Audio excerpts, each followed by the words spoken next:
down and the scaffolding and everything. It was finished about 3 weeks ago. You can see the NASA flag right there. All the workers signed it in the topping off ceremony. Now it works the same way. It sits on top of these concrete pedestals so that the crawler can come over here, get underneath it, and it'll pick the whole thing up, tower and all.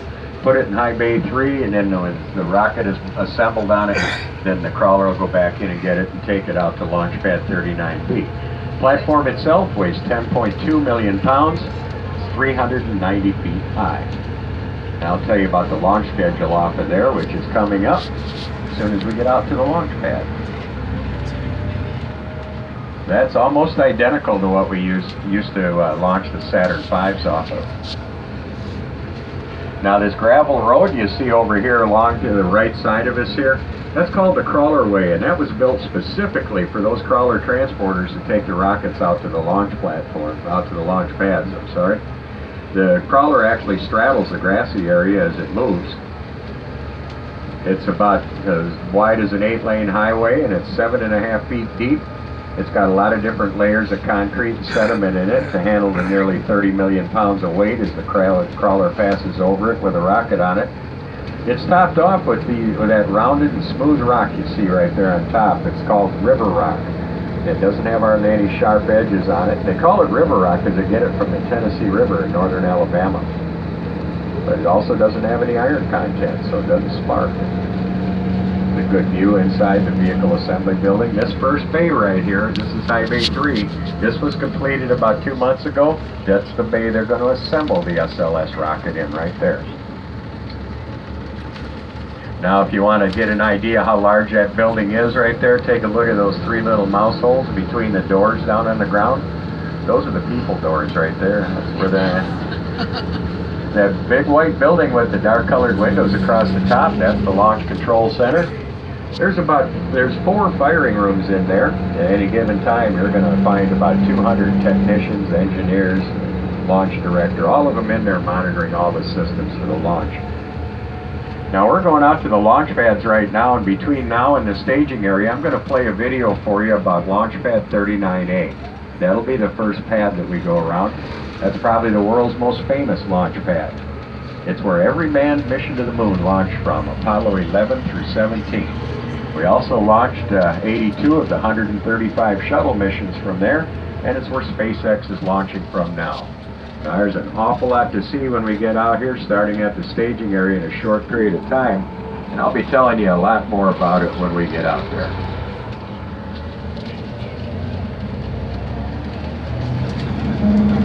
We are now approaching Launch Pad 39A. It was constructed for the Apollo program and is where all 12 moonwalkers began their historic journeys.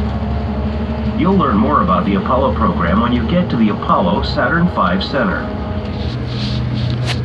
Following the end of the Apollo program, Pad 39A was the site that launched Skylab, the first U.S. space station to orbit the Earth, on May 14, 1973. Skylab provided America's initial experience with long-duration spaceflight. During 1973 and 1974, 3 Skylab crews were launched on missions of 28, 59, and 84 days. The first space shuttle mission was launched from here on April 12, 1981. Over a period of 30 years, there were a total of 135 shuttle missions. 82 lifted off from this launch pad. The reusable space shuttle system transformed the way we operate in space. The space shuttle launched dozens of communication satellites, as well as robotic spacecraft on groundbreaking missions to Venus, Jupiter, and Saturn. Not only did the shuttle deploy the Hubble Space Telescope in 1990, but it conducted 5 repair and upgrade missions that enabled the Hubble to literally rewrite astronomy textbooks. The Space Shuttle program ultimately assured its place in history with the complex on-orbit assembly of the International Space Station, the ISS. The shuttle made 37 flights to construct the station, which is larger than an American football field and can be seen at night orbiting Earth with the naked eye. I'm going to cut the last sentence of that off. Where we're at right here is what we call the staging area for launch pads 39A and B. It serves two purposes. One, as the crawler passes by it, if it needs to, they can make repairs to the crawler right here. Everything you see in that area can be used to repair the crawler in its trip, either out to the pad or back. And the other purpose for it is after the crawler gets the launch platform of the rocket out to the launch pad, it sets it on the pedestals out there, then that crawler gets out from underneath it, comes back here and sits and waits. The reason is if we had something come up like a hurricane or wildfire, something that threatened the rocket on the pad, they could get to it much quicker from here. Remember, that crawler only goes a half a mile an hour. It takes 8 to 10 hours to get a rocket out there. So they can get to the pad much quicker if they have to get the rocket off the pad. Now this is the second of the 3 mobile launch platforms we had for the space shuttle. Of course, it's sitting on the other crawler. You can see how that sits right underneath there. That crawler will lift that platform straight up in the air 6 more feet from where it is, or lower it down. This is actually the platform that Atlantis lifted off from for the very last shuttle flight from here. And because they were building the new launch platform back there in the parking area for launch platforms, we didn't have any pedestals to put it on, so they just left it out here so we could look at it. Now if you look across the water to the right, you're going to see 4 big, huge lightning protection masts and a half a T in the middle right there. That's Launch Pad 41. That's where we launch Atlas V rockets. A very, very active pad. We've got a launch there on August 10th. The white building right there to the right of it is where they assemble Atlas V's, and there's one in there right now being put together for the August launch.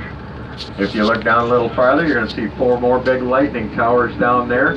That's Pad 40. That's where SpaceX was launching the Falcon 9.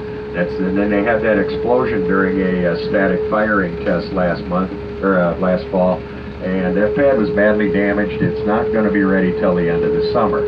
And then if you look down even farther, you'll see a tall, white, skinny building with a couple of mouse ears on it, and a short building next to it. That's Launch Pad 37. It's where we launched the Delta IV, Delta IV Heavy, and the Vulcan. The little short building next to it is actually about 3/4 of a mile past it. That's Pad 36.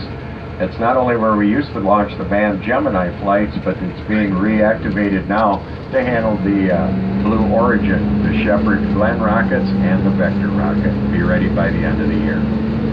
Right in front of us is Pad 39A. And like I said, this is where all the manned missions to the moon launch from. It's got quite a history. And SpaceX has taken a 20-year lease on this pad. They can launch both the Falcon 9 and the Falcon Heavy from here. The Falcon Heavy is 3 Falcon 9s put together, just like our Delta IV Heavy, and that's what's going to launch the Dragon crew capsule with astronauts to the space station. First test launch of that rocket is scheduled for November from this pad. Now this is where they're launching the Falcon 9s from now because of the damage to 40. This is also the last pad that we have out here that looks just about like it did the day a shuttle launched off of it. A lot of the rotating structure has gone down.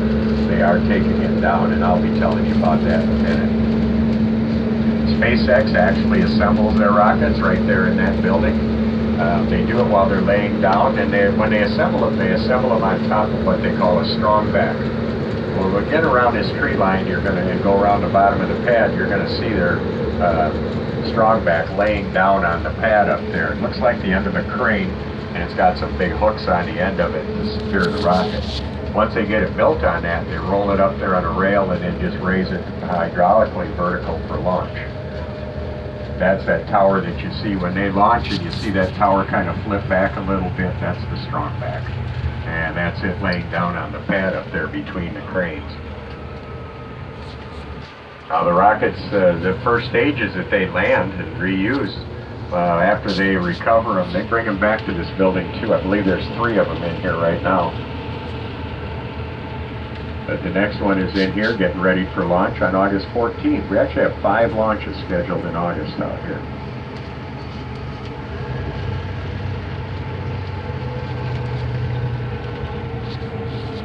Now, as we turn the corner out here, you're going to be able to see the shuttle launch tower much better. The big tall part with a white lightning mast on top of it, that's actually the bottom half of the launch tower they used for the Saturn V rockets when we launched to the moon.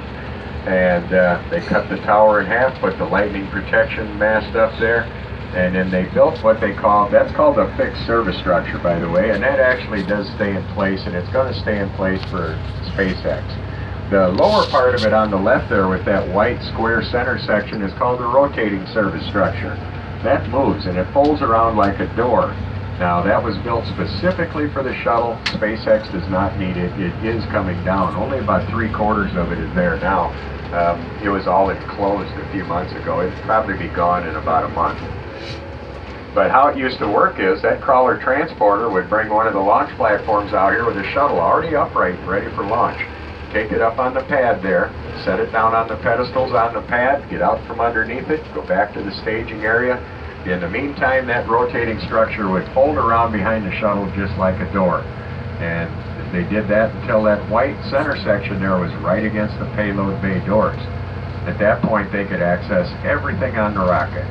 They never had to take it off unless it was threatened, like I said, with weather or something like that. Now, when they got ready to launch the shuttle, all they did was open that rotating structure up to the position it's in now, and they could launch the shuttle. Like I said, if that's in the launch position now, it's not in the way they launch like that from there all the time. That white thing laying down up there, that's the strong back from SpaceX. The big water towers out here, there's 400,000 gallons of water in them. They put them up during the shuttle program, and they drop all that water in 30 seconds underneath the rocket during launch, and they do it for sound suppression, not for the fires. It's because the noise is so severe. I'll tell you more about that in a minute. Here you can take a look. I'm going to let this gentleman go by me here. Probably has something to do. There we go. There we go. You can see the other pads down there along the way. 41, 40, 37, and 36. That is Canaveral Air Force Station. All of that down there. 40, the weather wing is down there. The Air Force Space Program is run from down there. We work awful close with them. Manned flight started down there. These were built because they don't have a pad down there big enough to handle the rockets that are launched up there. Anyway, the noise is so severe that back when they were launching the Saturn V to the moon, they didn't use that system, and it actually used to break windows and crack drywall in Titusville, 15 to 20 miles from the pad. And when they put that up, they couldn't have launched the shuttle without it because it would have damaged the spacecraft. Even now with that, the noise is severe enough that if you're standing within a half a mile of the pad, it'll stop a human heart. If you're standing 1 mile from the pad, you'll actually go instantly deaf. The closest you could come to a launch pad to watch is 3.5 miles.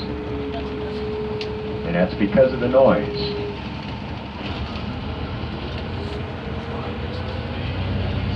Now, I told you they like to launch out over the ocean. That's what this is right here. NASA's got 43 miles of ocean beach right here. Beautiful beach. It's all part of Canaveral National Seashore. It's also considered some of the world's best sea turtle nesting grounds right here.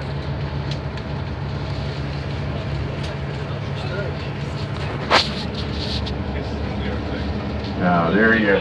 Good look at pad 39A. Like I said, a lot of that is down now, the rotating structure, and it won't be up there much longer. But the big tall part will stand. Those sea turtles aren't hurt during the launches by the sound. They burrow way, way down in big holes. Where you see these big piles of sand and then a big hole down there, that's where they live, and they go down in there. That sand is a fantastic insulator. That's what they refine into silica sand and make the heat tiles for the shuttle and the Orion with. It's just good old Florida sand. It's a very good insulator. There's a good view of it. One half of the rocket fuel is right here on the left. That's where the liquid hydrogen is. And when you look over to the, as we get around this little tree line right here, you'll see the other half of the fuel. It's over on the other side. Over there's another fuel cell with the liquid oxygen. Right there. Now right in front of us is Launch Pad 39B. It was built as a twin. Here's one of our little turtles right here. This looks like a young guy.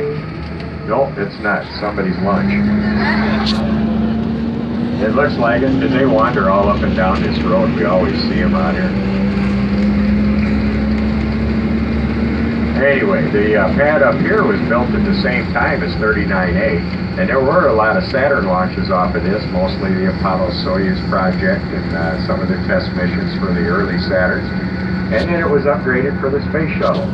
And there were actually 53 shuttle launches off this pad. A year and a half ago, it looked just like 39A. Unfortunately, the very first shuttle launch off this pad was not a good day out here. This is the Pad Challenger launch from the day we lost it. And there's a big plaque out there for it. Of course, the big memorial is up in the Atlantis building. Now, this has been all redone and taken over. This is where we're going to launch the SLS rocket, the new one. And it's been all completely made over. They've taken down the fixed and rotating service structure. They've put up these big, tall towers that you see, and you're seeing them around most of the pads out here. They started doing that in about 2007. They're 600 feet high. There's nothing on them but cable. There's no communications, no data. All they are is big, huge lightning rods. When we get up closer to them, you'll see they're even connected at the top of the series of cables, and their whole job is to protect that rocket from lightning when it's sitting on the pad.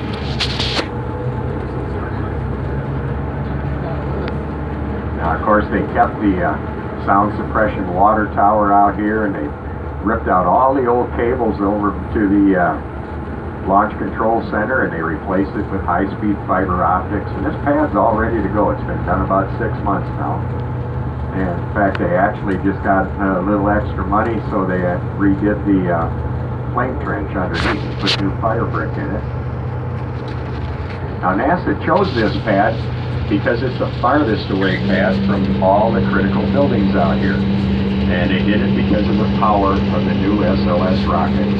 When that rocket is sitting on the pad ready for launch and fully fueled, it'll actually house more power than 100 Hoover dams combined. That's an incredible amount of power. Now, the first launch off this will be next year. Excuse me.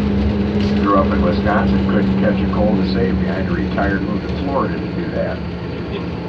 Anyway, the first launch off of this pad will be next year. It'll be the first launch of the SLS rocket, and it'll be an unmanned mission to the moon.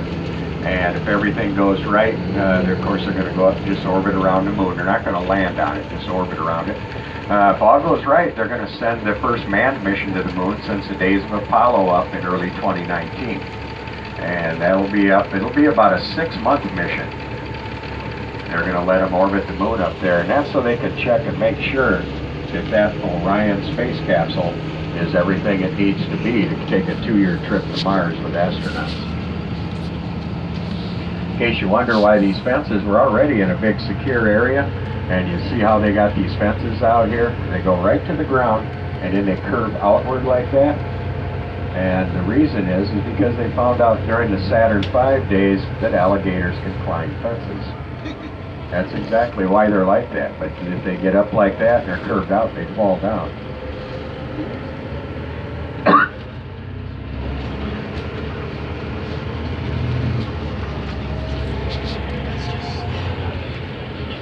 You can see a lot of people work out here, maintenance of the pad and upkeep. This is a big, huge, I mean, this is just the maintenance facility for that. It's a block house. And it's got big, thick walls, thick windows, everything else. But the guy that designed the front entrance wasn't thinking real clear that day. He put it right over here on this side. And you can see where the rails come out. Right there. And it's one of those doors like you find in a supermarket. You just walk up to it and the door opens up and you walk right in. That's great for employees, but this is an alligator pit. It really is. There are hundreds of alligators in here. Looks like a turtle out there looking around. Yeah, that's a turtle. But you will see out here, a lot of times in the afternoon, there's dozens of alligators out here. They're not really aggressive out here as well because they're so strict about people feeding them. They got plenty of food here. A lot of fish, a lot of birds, a lot of anything they want to eat. So, but every now and then they do wander in that building. Now, these big plates you see right here, if you notice those mobile launch platforms had big holes in the bottom of them. That's where the rocket blast comes through during launch. And it does that because you don't want it bouncing off that platform and then bouncing back up and damaging the rocket. But when it goes through there, these plates are what they hit. That's called a flame deflector. And it sits under those mobile launch platforms and actually guides the rocket blast into the flame trench. They can be used again and again. That's an ablative concrete that works very well. There you can see the pad 39B right there. Now when you hear about us talking about going to the moon, Mars, an asteroid, launching SLS, anything like that, that's where it's going to launch from right there. Now you notice it goes up a hill like that. When that crawler cuts out here and takes the rocket up there to the pad, it doesn't lean back. That crawler will raise straight up in the air, and only the tracks will adjust by a computer on it. It'll go straight up in the air. It does not lean at all when it goes up there.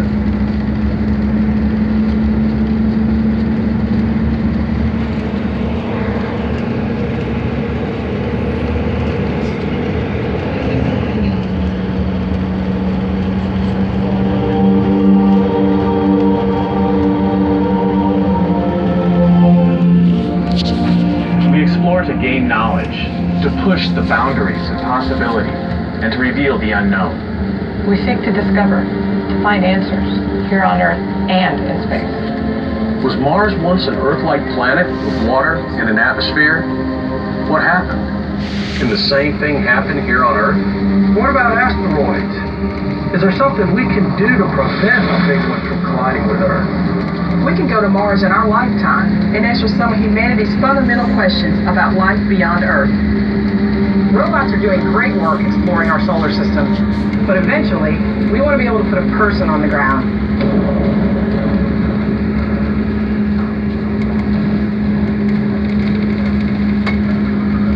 Now, sending people to deep space destinations requires a lot of stuff. Food and water, shelter, fuel, spare parts, tools, and supplies. It's like a space-faring RV. The farther you go and the longer the trip, the more you need, and that means moving a lot of mass.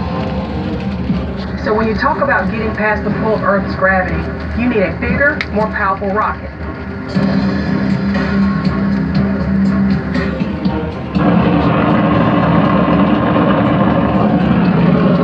The Space Launch System is an all-new heavy-lift rocket that uses a combination of proven hardware and technology to make it more affordable. We could take the best from all we've learned from building rockets and combine that with cutting-edge tooling and manufacturing technology to build the most powerful rocket in history. You can fly to really high orbits around the moon with this rocket without requiring any other assistance. But when we add an upper stage, we'll have an even bigger capacity. The large revolved version of SLS can carry a habitat, larger solar arrays, additional propulsion, you name it. It's really a versatile rocket. This great tower you see in front of us here by the staging area, that's actually just a observation tower. It was built during the shuttle days. When they brought the shuttle out, they always brought it out 30 days before launch. And remember, it already had the solid fuel boosters on them. They come from Utah, already loaded with fuel. So this was as far as you could go on the tour right here when there was a shuttle on the pad. So we used to bring people in there and drop it off, and they could go up in that upper area up there and look at the shuttle out on the pad. You couldn't see much because it was kind of cocooned out there, but that's what it's there for. Most versatile spacecraft ever made. It uses state-of-the-art technology, materials, and design processes based on more than 50 years of research and technology development. The first crewed flight of Orion and the Space Launch System will be a flight around the moon during Exploration Mission 2. A crew of astronauts will launch on SLS, fly several orbits around the Earth, then perform a translunar injection, which will send them on a path from Earth orbit towards the moon.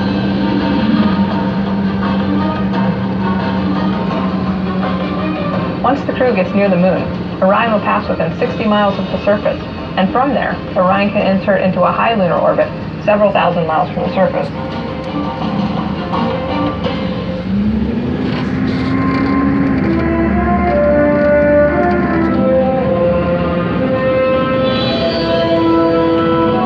The tools, the knowledge, and the experience that we have at our disposal today come from nearly 50 years of space exploration and ultimately benefit lives here on Earth.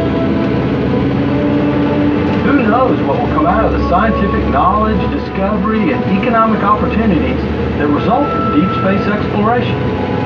We just hit the tip of the iceberg in terms of human exploration. Now we need to explore deep space.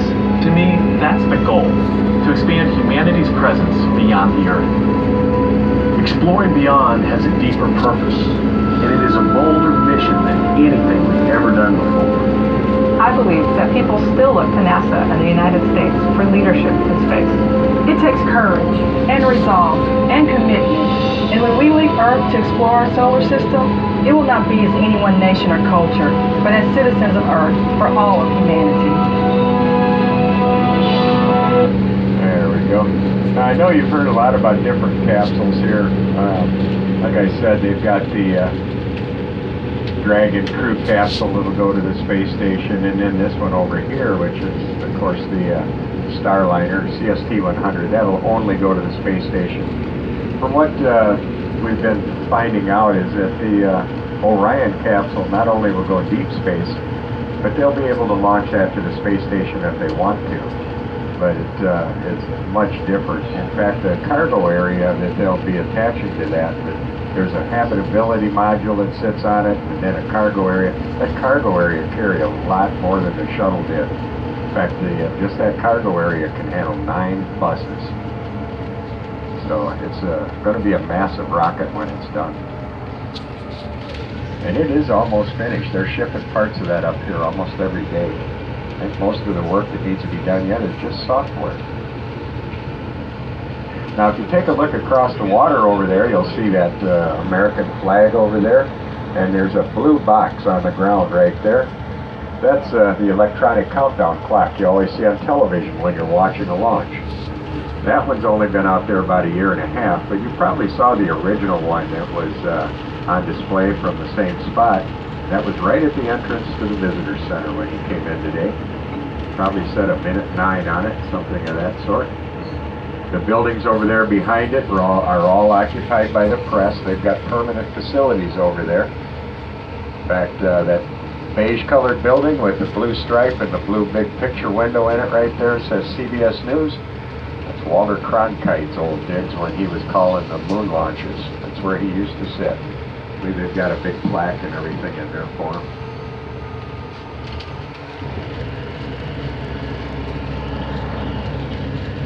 These other buildings here, this is where a lot of the brains sit here that design and decide what we're going to do. They're all inside these, and there's a lot of them over in the industrial area of the Space Center also.